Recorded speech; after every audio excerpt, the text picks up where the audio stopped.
let's give Sam a little bit of credit here. This is the very first year that he's played a full season of football. Yeah. And he's been on 3 different teams ever since he's been, here with the Vikings at this point. And you got to have credence with this, right? Speaking of quarterbacks, after 2 bad games of what people consider Sam Darnold having, not the Vikings, but Sam Darnold having, because it's a team sport, right? People are all saying that Sam Darnold should go after his 2 bad performances and that they're putting all the blame on him. So now they're in a predicament of saying, should we keep Sam Darnold or should we let him walk in free agency because we only signed him to 1 year?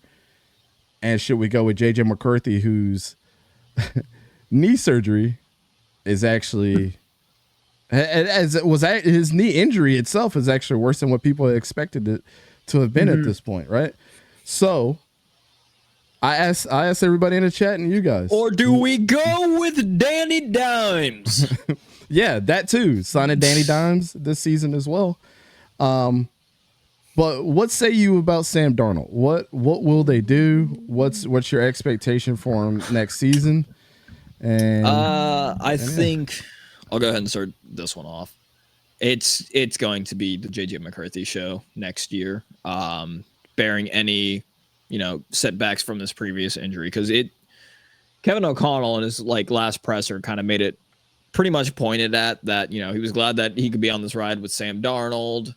And that, hopefully teams can see what he is, what he can do. So kind of just showing that, if they can't bring him back as the backup, that he at least has shown other teams what he can do as the starter. But it pretty much looks like for Minnesota, when JJ is healthy, that he will go back to being the starter. So, you kind of look at is Sam Darnold going to chase the money, or is he wanting to start for a team, or is he fine with being the backup guy? He had his time, and, is in good relations with the Viking fan base, with the Viking, staff and roster. So, that's... I don't think he's starting for Minnesota next year. It just depends on, again, if he wants to be the backup or if he wants to find a new team, and then Daniel Jones is the backup, or he even finds a new team. Who knows? Yeah. But yeah, that I forgot I saw pop up. I forgot who said it. That O-line didn't help at all either. 9 sacks is kind of ridiculous. I know Joe Burrow had 9 sacks in a playoff game once and still won that, but we're also looking at all the weapons that Joe Burrow has and just what that defense was like at that time. Now that defense is complete dog shit, but yeah, I mean, I have to give it to Sam for taking the beating that he had the last 2 games. It definitely hasn't been fun for him. He didn't turn the ball over against Detroit, but he didn't look good in the air. Nah.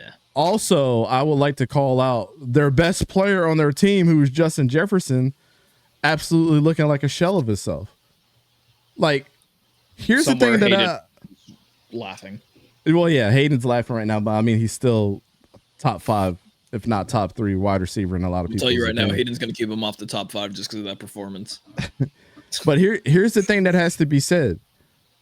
We got to stop putting these label of best wide receivers in football and him getting targets and not doing anything with them. Because, there was a hilariously what people consider to be an overthrown ball in the Rams game, which when I look back on it, it's well, JJ just looked like he wasn't running full speed. He wasn't extending for the ball. Because it seemed like when Kirk Cousins was there, he was making these thrilling catches. Y'all remember the one-handed catch? He jumped up and curled back in, and it was on the Colts or Bills. Yeah. And everybody's like, "Oh yeah, he's a beast." But you haven't showed up for your quarterback in the last 2 weeks, though. I'm not saying that people have off days, but to have back-to-back off days when you're expected to play at least 17 games a year. You only have to be at your best on 17 days out of the year. And you couldn't do it when it really mattered. And I feel like at that point, then it goes more towards a coaching question of the two biggest games against the Lions. You win that, you're the number 1 seed. You don't. You've got a home field advantage instead. You're in the playoffs, one and done. What happened in between those 2 weeks? Because earlier in the season, yeah, they lost to the Lions and then the Rams, went on a spree, and then lost to the Lions and the Rams and back-to-back again. Yeah. Yeah, I don't know. What you feel, 𝗂𝘂𝗧? I mean, I think Kevin O'Connell, I think the running game not being as involved as it has been, especially at the beginning of the season, like there's a lot of things that you can point to. I feel the same way. I know we were just talking about Justin Herbert, but like for people to allow a handful of games out of the year to come down to just solely the quarterback is like crazy. Yeah, does he deserve blame? Of course, when he's playing bad, but like it's a team sport. But how you feel? No, I'm with you there. That last point you just made, you can't really pin one game on one guy, especially when it's your quarterback and he doesn't have a run game that is, supporting him well. His offensive line is looking pretty porous, like they were in that last game against that Rams pass rush. I mean, you really going to blame Sam Darnold for the offensive line not blocking the way that they have been throughout most of the season, and you're going to blame him for the running game not being able to sustain itself to support, a passing game, right? When the defense doesn't respect the run, it's so much easier to defend what the quarterback is trying to do, and vice versa, right? So let's also not forget that the Rams were one of the few teams in the regular season who actually beat Minnesota. Yeah. Right?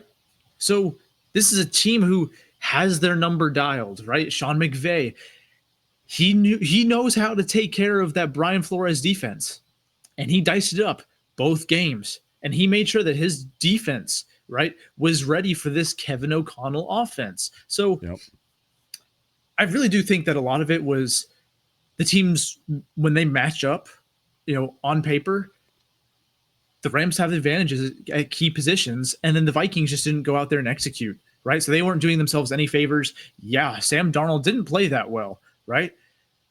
But to say that the loss was really his fault or was on him is, I think, a step too far than I would go, right? Because again, I'll be the first to say he didn't play that well. But for that performance to erase the entire season, where Sam Darnold has really revitalized himself, revitalized his career, for that all to be washed away just because of one poor performance against a good and surging Rams team. I mean, because this is also the second so year. Silly. This is also the second year that the Rams were under 500 in the halfway mark of the season, and then they came back and they're in the divisional again. Or in the playoffs again. Yeah, I mean, so 2 years in a row. This is a well-coached team. Sean McVay is the only coach, the only Super Bowl winning coach left in the NFC. Mm-hmm. Yeah, so, he's got the experience there as well. Like, this is not, even when the Rams started off rough, they were still a good team. It just took them until the halfway mark to really start steamrolling everything. I put it like this, man. I think a lot of what is happening is, like, everybody does this, regardless if it's a guy that you are biased. I've done this. Everybody's done this. When Bo Nix first had his good game, I told you guys that he was going to be good. It's the same thing with this. It's just the opposite. Having 2 bad games back to back. Oh, he sucks. We should get rid of him. We should move on to JJ. And it's like, well, as much flack as we give any young quarterback or any young player in the preseason when they play well, oh, it's the preseason. They have hyped JJ up to be something that he probably will not be because he had an outstanding preseason game. You know what I'm saying? Like, yeah. And on top of that, let's give Sam a little bit of credit here. This is the very first year that he's played a full season of football. Yeah. And he's been on 3 different teams ever since he's been, here with the Vikings at this point. And you got to have credence with this, right? I think the expectation and the way that they perform as of late is a direct reflection on him and the fans' eyes because of what? Their 14 game winning, 14 wins. I think he is a prisoner of the moment by having that many wins associated with him and playing as bad as he did for what people said, him playing as bad as the last 2 games. I think if they would have been a 9 or 10 win team and he had the stats or, was close to the stats that he had this year, I think Vikings fans would be like, yeah, sign him back, because we've seen the progress. We've seen how good our team was. No, they got this close to winning their division, being the number 1 seed in the NFC, especially towards the end of the season when people started to pull away, right? And when things became bad, he was a scapegoat because he's the new guy with the Vikings, and we have the young guy in JJ that's sitting behind them. He's the 1 year rental, He's the easy scapegoat to go to. And I just think he's a prisoner of being a 14 win team and being the quarterback and having 2 bad performances.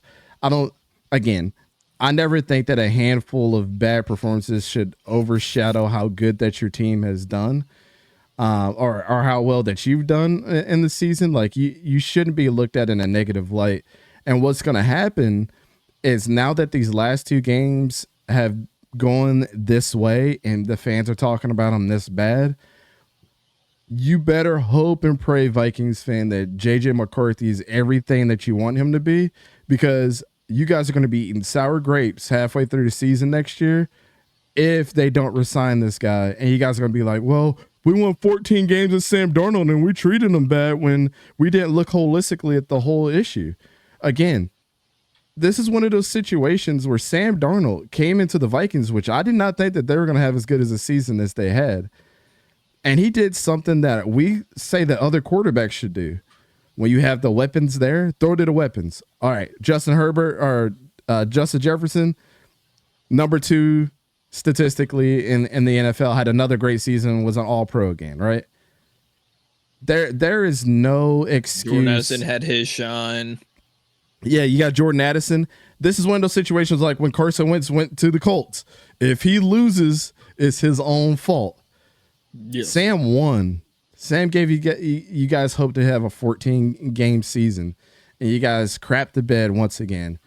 I hate when people have sour grapes over such a great performance, because at the beginning of halfway through the season, everybody, Vikings fans, us up here, everybody in the country was talking about Sam Darnold for MVP. Mm-hmm. You can't be sour grapes now and go back to the fact to say, oh, 14 wins. Yeah, Sam Darnold might have been in them last 2 games. Nah, he got to go, homie. That's crazy work. You can't switch up like that. What you do is you sign him to 1 more year as a prove-it year to make sure that this was not a year where you look back and you say, okay, at least we gave this guy a chance and the first year wasn't a fluke. But if you really, truly believe in JJ McCarthy, you keep the guy that has played the system out as well as he could to his talent level, and you give him a veteran. You give JJ a veteran that's there, that knows the system and is possibly ready to hand the reins off, and he can go find another team elsewhere. Right? That's what you do. But you guys got Daniel Jones now too. Hopefully he could be that of what you're looking for. But I have more faith in the guy that ran the system well versus the guy that hasn't even played in the system yet. So that's just my 2 cents. Like, I think people are way overreacting about this whole situation. Any last thoughts? I mean that's pretty much exactly what everything has been said. If you weren't going to mention it, I was going to mention it. The fact that this dude was literally leading MVP candidates like halfway through the season. Yep. Yeah, the pendulum is just going to... Whoa, Dante disappeared. My camera. He's in the ether. The pendulum just swings the other way. Like you said, it's MVP swings the other way. Get him out of here. His ass, get him out. Yeah, it's the same thing. Clay. Let's be real. It's the same thing with Jalen Hurts. Yeah, yes, that's a crazy good comparison. Yes, that's exactly how this dude. How he this gets dude treated. for the past 4 years have been in MVP conversations like the past 4 years, like through the midway point. Again, once again, this year, and he goes out and throws like 100 and something yards, 2 touchdowns, no turnovers, and the media's like, "This was the worst quarterback left in the playoffs." Yep. Meanwhile, Jordan Love out here throwing 3 interceptions and just nothing. Yeah.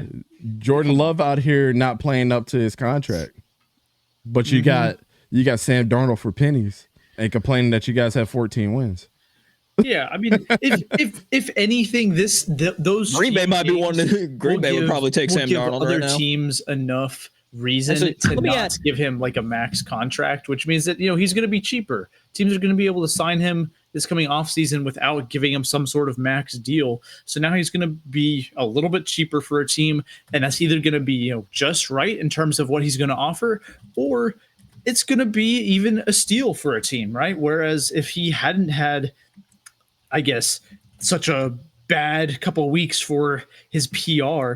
We're gonna test something in the Discord real quick. It's possible that he would have been a little bit more expensive. So who knows? Maybe in the end this will help a team sign him, but at the same time it would come at his own personal expense because maybe he just doesn't get as much money out of this. But either way, I think the whole reaction to Sam Darnold and his performances these past couple of weeks way overblown. Crazy, man. Well, let's move on to the next thing, man. Let us know how you guys feel in the comments, but I think this is overblown. And by a show of hands, who thinks that Sam Darnold should at least get one more year with the Vikings? Okay. The jury has spoken. Let's also not act like that there was a point where, granted, rumors are rumors. Let's not act like that there wasn't a point where they were even like, what do we do with JJ? Do we trade him? That was 2.5 weeks ago. That was literally, that was before the Lions game. Yeah. Oh, this is true. Before the Lions game, they dead ass were just like, what the hell do we do with JJ? Yes, and now after 2 bad performances, they're like, JJ's the Messiah. He's gonna be our savior. Yeah, JJ ain't it. He sucks. He's ass. I'm like, this is blasphemy. And now it's what? Our king, JJ. My queen. I was gonna make a joke, but I'm not going to. I think I know where you were going with.